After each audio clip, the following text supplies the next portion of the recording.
I'm going to show you how to make 15,000 Rand in less than 30 days selling online in South Africa.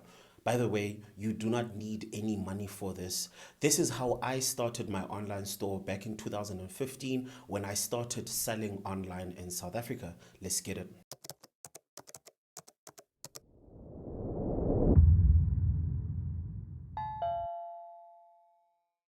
The only condition here is you need to follow the steps that I tell you.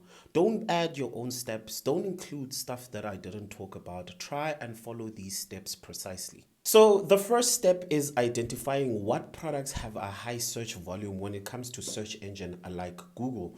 So the first thing that we would do is go on a platform like Google Trends, and then we would search for the products that we would like to sell, right? We would search for those products or the terms or the keywords of those products on Google Trends and find out the search volume of those particular products. That is the first thing that we want to do, because this is important in identifying if there is a demand of the product that you want to sell or not. We don't want to be stuck in a cycle where we think that the product is going to sell because we like the product. Remember, we're not selling to ourselves, we're selling to other people. So we need to identify what they are looking for on the internet, because this is going to be our primary selling place.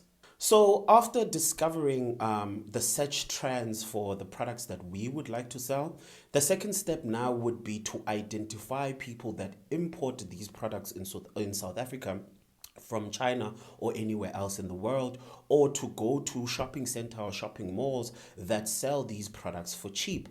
In my case, I used to go to Marabastad in Pretoria. I used to go also in Small Street in Joburg.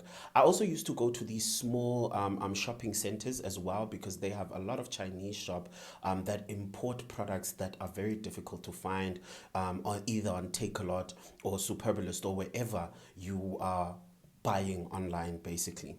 Once you find these people, or you find these shopping centers like Dragon City or China City, what you want to do next is you want to make sure that the cost price of the product that you want to sell is actually cheaper than what they're actually selling on Takealot, because you remember that you want to first use what we call retail arbitrage. For everyone that does not know what retail arbitrage is basically finding out the price of the product in another market, for example, like Takealot, and then realizing that the prices is a little bit higher. And then so you find the product at a very cheaper price, and then you sell it at a cheaper price than it is actually found on Takealot. That is how retail arbitrage works. So what you do next is you basically go to these shopping centers, or to these people that are selling these products that you want to sell, and you basically take pictures and videos of the products that you want to sell. Take as much high quality videos and pictures as you possibly can. Also, guys, please make sure that the products are very cheaper, or are very cheap compared to Takealot or any other marketplace online or online store online. When it comes to these products that you have found, there are two conditions that you need to take into consideration. Number one, the product needs to be small enough to be shipped very cheaply using Courier Guy, Postnet, or whatever it is that is convenient for you. And it should not be fragile, right? Number two is that product should cost at least minimum of 400 Rand, 350 Rand maybe, and you should be able to sell the product at least 700 Rand. So it should have a higher perceived value. So after you get home now, it's time to do the internet work, right?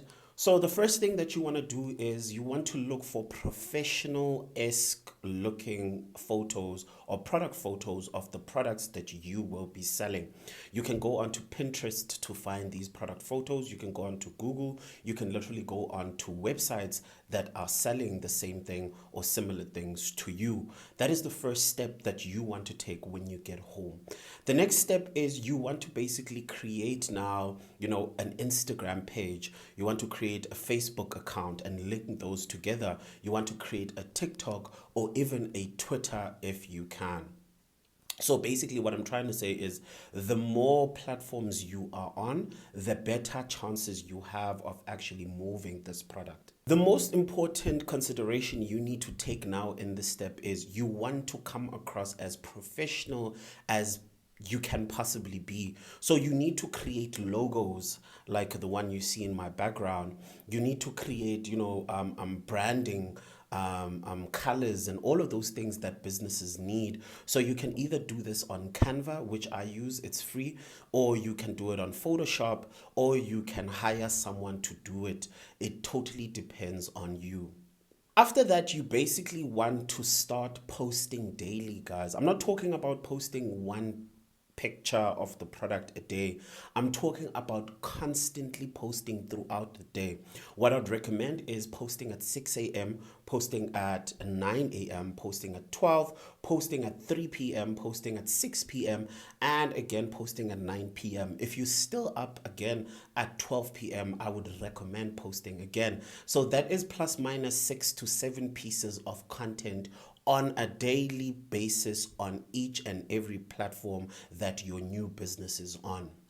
A very important point to identify or to understand here is that number one, people are not going to follow you because you are constantly posting your products, right? You need to take that into consideration. Oh, they're posting sneakers. That store is posting sneakers. Let me follow them. People are not going to do that. They're not dumb. So you need to now understand your customer. You need to understand exactly who you want to sell to, who you want to target, and create content around the products that you want to sell that might be appealing or interesting to those people, right? We just don't want to post our products each and every single time because that is not going to get people to buy. So after you have been doing this for a couple of days, the next step or the next logical step in this is to start running ads. By the way, guys, you are either selling this product cheaper than it is found on Takealot or the exact same amount that they are selling it for on Takealot. So you need to start running ads now. You need to start thinking about Facebook ads, Instagram ads, TikTok ads, influencer marketing, whatever it is that will get your product in front of a bigger and larger audience. FYI, guys, it only costs 100 Rand to reach 1,800 people on Facebook and Instagram. If you do not understand how to run these ads or how to create these Facebook or Instagram ads, what you can do is you can go onto YouTube and learn how to create those. It's free. Everybody knows that YouTube is free. There's also an ebook in my website. My link is in my bio that will teach you how to create Facebook, Instagram ads, Google ads if you want to, or even email marketing if you want to take it as far as that. So check that out in the link on my bio. What you want to do with these ads is you want to do what we call localized targeting, guys. You are not selling to the whole of South Africa. No, no, no, no, no, no. That is not the best way to go about it. So you're going to do what we call localized ads. So ads that are run in the places and surrounding places that you are staying in. Places that you can reach for 15, 20, even 30 Rand using a taxi. That's where you want to target your ads. After that, customers are going to start inquiring with you or your business either via social media, or they're going to start calling you or WhatsApping you. It does not really matter. Some customers might decide to come to you physically. It does not really matter at the end of the day. And these customers will try and find out how do they place an order or how do they buy. Remember, you do not have an online store. So what you want to do is you can tell them that they can pay 50% deposit, and then they can pay the rest on cash on delivery. If they're skeptic about this, because generally South Africans don't trust anything, what you can do is you can use your own money to go buy those products from those people that we talked about earlier. And then what you can do is you can deliver those products using a taxi, go to these people, and then offer cash on delivery. That is the quickest way to make 15,000 Rand selling online in South Africa. Cheers.